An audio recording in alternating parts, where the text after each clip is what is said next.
Bom dia! Nosso assunto de hoje é o estudo das algas e dos fungos. Mas talvez você se pergunte por que estudar fungos e algas dentro do mesmo contexto, se afinal de contas algas são autótrofas e fungos são heterótrofos. Bom, nós não podemos nos esquecer que eles são eucariontes e, portanto, têm um ancestral comum eucarionte num passado distante. Ambos estão ou estiveram classificados dentro do reino protista. Eles são representados por organismos unicelulares ou pluri, sem tecidos organizados. No caso, eucariontes, sempre. A diferença é que, durante o processo evolutivo, um desses grupos se associou às cianobactérias, originando as algas e, posteriormente, o reino plante. Enquanto que o outro não fez essa associação, permanecendo heterótrofo e acabou originando o reino fungi, paralelamente ao reino animalia. Então, por que estudá-los em conjunto? Resposta: pela sua célula eucariótica, pela sua estrutura uni- ou pluricelular sem tecidos organizados. Quanto à obtenção de alimento, quanto à sua tomada de alimento, é que eles se distinguirão basicamente. Enquanto as algas vão estar na base das cadeias alimentares, sendo autótrofas, os fungos estarão no extremo oposto, sendo representados pelos decompositores. Eles estão no fim das cadeias alimentares, podendo ser decompositores, podendo ser parasitas, mas há fungos também que são comensais, tem aqueles que são simbiontes positivos, harmônicos, fazendo cooperações, mutualismos. Então eles estão associados de diversas formas. Algas também fazem associações mutualísticas com selenterados, por exemplo, hidras e corais. Portanto, é um grupo que tem pontos em comum e pontos distintos, e é isso que vai nos interessar. A importância econômica e ecológica de cada um deles. E aí nós vamos traçar um perfil desses dois grupos, que não tem uma incidência tão grande em vestibular quando nós pensamos em taxonomia, em sua distribuição em classes, ordens, famílias. Não, nada disso, mas a sua importância econômica e ecológica é fundamental. As algas são produtoras e estão entre os seres vivos mais importantes na produção do oxigênio atmosférico e na produção de matéria orgânica nos corpos d'água. Elas são, por assim dizer, o pasto nos oceanos. Enquanto que os fungos, no caminho oposto, eles terminam com a matéria orgânica, eles dão um fim aos cadáveres, dão um fim aos restos, devolvendo para o meio ambiente os nutrientes minerais que as algas vão aproveitar para crescer, e no ambiente terrestre os vegetais vão aproveitar para crescer. Então, enquanto um fixa carbono, o outro termina na eliminação desse carbono, devolvendo para a atmosfera. Um produz matéria orgânica e o outro elimina a matéria orgânica. Um fixa carbono, o outro devolve o carbono para a atmosfera. Um tira os minerais do solo, o outro devolve minerais para o solo. Então, em extremos opostos das cadeias alimentares, eles se complementam. Os animais, os consumidores, é que estão no meio do caminho entre os produtores e os decompositores, entre as algas e os vegetais terrestres e, do outro lado, as bactérias e os fungos. Nós, consumidores, animais, somos, por assim dizer, elementos que estamos no meio da cadeia alimentar. Mas sem os extremos, nós não teríamos como existir. É nesse sentido que esse grupo se torna extremamente importante e seu estudo passa a ser fundamental. Os fungos. Como já dissemos, os fungos podem ser unicelulares e pluricelulares, porém sempre eucariontes. E quando pluricelulares, não apresentarão tecidos organizados. E o que significa isso? Significa que suas células não possuem uma especialização. Elas praticamente fazem todas a mesma coisa. Esses organismos vivem onde há matéria orgânica obrigatoriamente, uma vez que eles são heterótrofos e não podem se deslocar. Ou seja, eles vivem inseridos na matéria orgânica. Eles podem estar no solo, se desenvolvendo sobre folhas em decomposição. Eles podem estar em cima de restos de cadáveres, eles podem estar dentro do seu corpo, agindo como parasitas. Mas também eles podem estar se associando positivamente com outros seres vivos, atuando como comensais, como simbiontes. Uma das simbioses mais interessantes é aquela estabelecida entre os fungos e as plantas terrestres, o reino plante. Eles se associam às raízes das plantas, desenvolvendo-se no entorno delas. E quem vê isso pode pensar, são parasitas, eles estão decompondo as raízes, estão parasitando as raízes. E a resposta é não. Eles crescem no entorno das raízes porque eles não têm capacidade de obter o próprio alimento enquanto decompositores. O que eles vão fazer é aproveitar a matéria orgânica que está descendo das folhas para as raízes. Aí você fala, é um parasita. Poderia ser, Só que o que nós sabemos é que onde há esses fungos crescendo no entorno das raízes, as plantas crescem mais. E como poderiam as plantas crescer mais se há um fungo atacando suas raízes?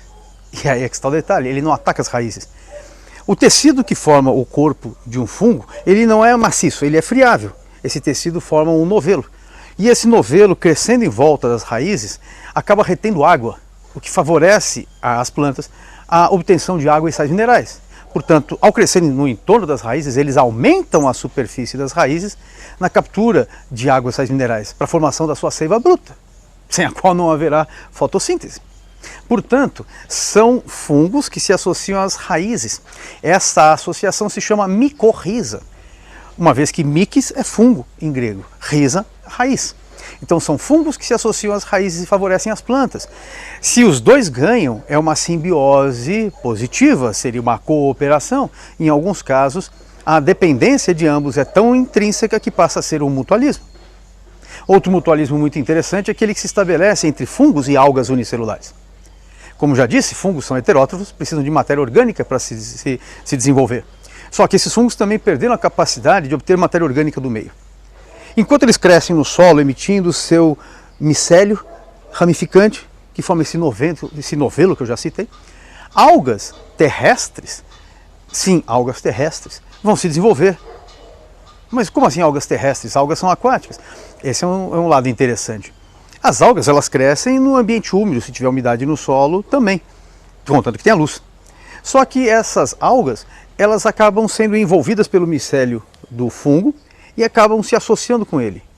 No ambiente terrestre falta água, o micélio retém água, como eu já disse, ele retém água para as plantas em volta das raízes. Ele retém água que hidrata as algas, e as algas, por sua vez, fazem a fotossíntese que alimenta o fungo. Esse é um outro tipo de mutualismo que originou os líquens. Os líquens ou líquenes são organismos híbridos, formados pela associação desse tecido frouxo, do micélio dos fungos, com algas unicelulares. Às vezes também bactérias unicelulares, como as cianobactérias. Tá? Então, cianobactérias e bactérias unicelulares podem se associar ao micélio de fungos, originando um ser híbrido chamado líquen.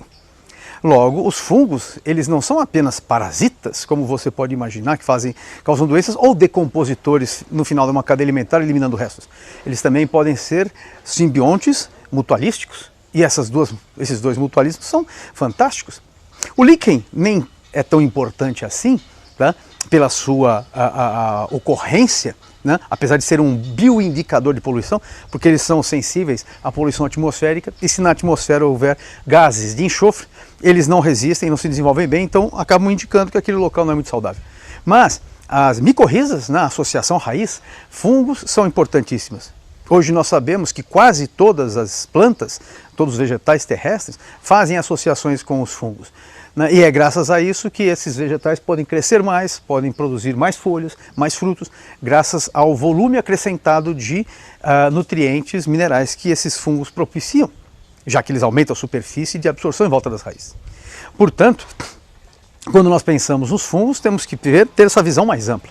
Agora, existem fungos parasitas também, que causam doenças, e algumas delas bastante agressivas. Você tem, por exemplo, um fungo bastante comum que provoca candidíase, que pode se desenvolver nos órgãos genitais, pode se desenvolver no rosto, tá? E pode se desenvolver também, quando o organismo está em desequilíbrio, pode se desenvolver também internamente. Ele pode estar presente nessa cândida no teu organismo em equilíbrio com você, no teu tubo digestivo. Entrando no desequilíbrio, se houver uma ferida no tubo digestivo, eles podem extravasar e provocar infecções generalizadas bastante perigosas. Logo, fungos parasitas também existem. Candida albicans é um deles. Outro fungo perigoso, né, são os que provocam blastomicose, que provocam feridas muito grandes nos tecidos cutâneos. Tem alguns que se encontram nas fezes dos morcegos, que atacam as vias respiratórias. Tem outros que provocam manchas na pele, que você percebe mais no verão, quando ao tomar sol tem sua pele pigmentada e onde o fungo se desenvolveu, a pele não pigmenta, formando manchas em geral arredondadas, porque o crescimento desse fungo geralmente é de uma região central para fora e ele vai destruindo o tecido, então você fica com manchas em geral arredondadas. Existem as conhecidas frieiras, que se desenvolvem principalmente nos pés, onde você tem tudo que o fungo quer. A sua pele, seus tecidos, que são orgânicos, calor e umidade. Esses são 3 requisitos muito favoráveis ao desenvolvimento dos fungos. Não são obrigatórios, mas são bastante favoráveis.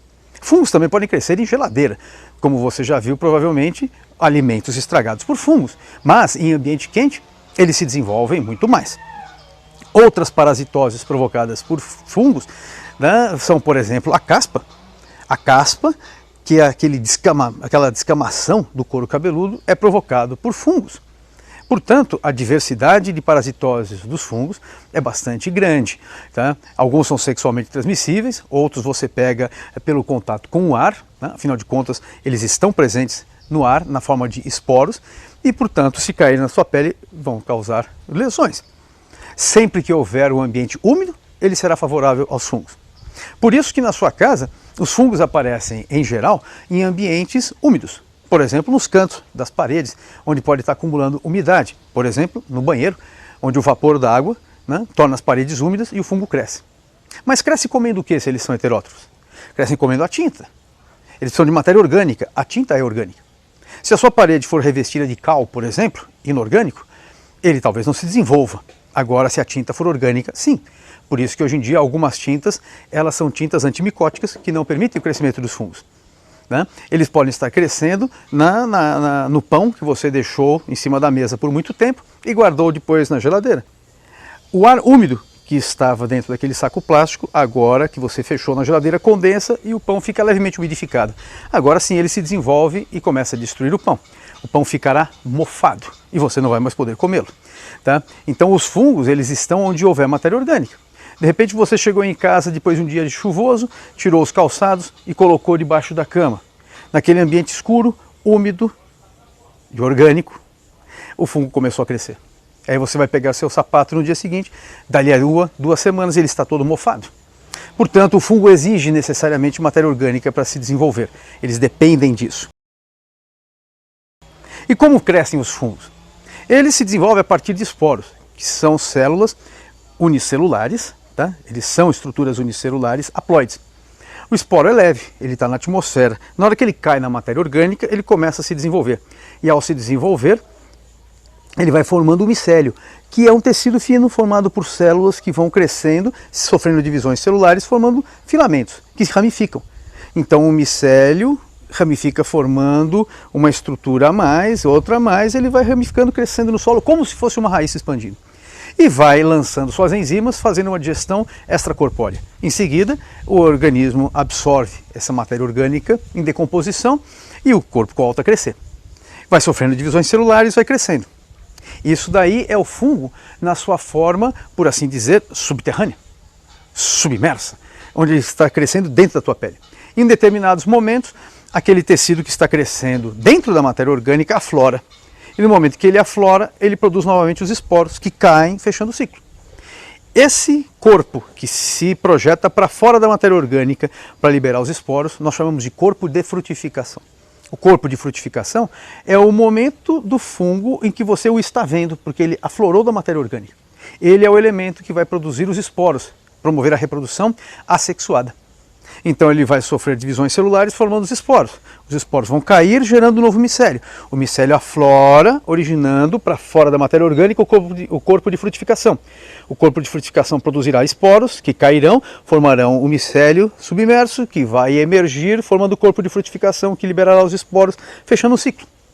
Um ciclo simples. Haverá formas de reprodução também desse momento, dessa forma, que também envolverá gametas. Mas a reprodução nós falaremos num segundo momento, numa outra parte do curso. Mas basicamente os fungos reproduzem por meio de esporos. Como os esporos são leves, eles estão no ar, estão flutuando. Onde houver matéria orgânica e eles caírem, eles poderão se desenvolver. Por isso, quando você for consumir, por exemplo, o seu requeijão, tirou o requeijão, fecha o pote. Vai pegar o molho de tomate, abriu o molho de tomate, usou o que sobrou, fecha o pote. Se ele ficar aberto, os esporos vão cair e vão se desenvolver. E aquele requeijão vai ser estragado, aquele pão será estragado, aquele molho de tomate será estragado, aquele queijo será estragado, sua comida será estragada. Daí a importância das geladeiras. No passado, quando não haviam geladeiras, o alimento estragava muito rápido. Hoje em dia, com as geladeiras, o alimento demora mais para estragar, porque o fungo na geladeira tem o seu metabolismo reduzido. Ele está lá, ele está avançando, só que mais lentamente. quando você for se alimentar dali a 1, 2 dias, ele ainda não estará estragado. Estará sim contaminado, mas não estragado. E quando ele estiver contaminado, muitas vezes o alimento poderá ter micotoxinas, que são toxinas de fungos. Algumas delas são muito prejudiciais à saúde, algumas são realmente tóxicas. Alguns fungos são tão tóxicos que, se consumidos, levam à morte do seu consumidor. Por isso que o corpo de frutificação, quando ele é maior e você chama de cogumelo, não pode ser consumido por qualquer indivíduo que não conheça os fungos.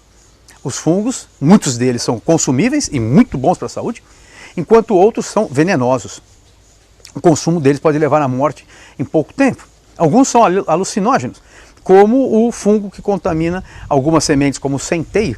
Ele produz uma substância chamada ergotamina, que pode tanto ser utilizado como remédio para controlar a dor de cabeça, como pode ser utilizado na produção de uma droga conhecida, que é o LSD.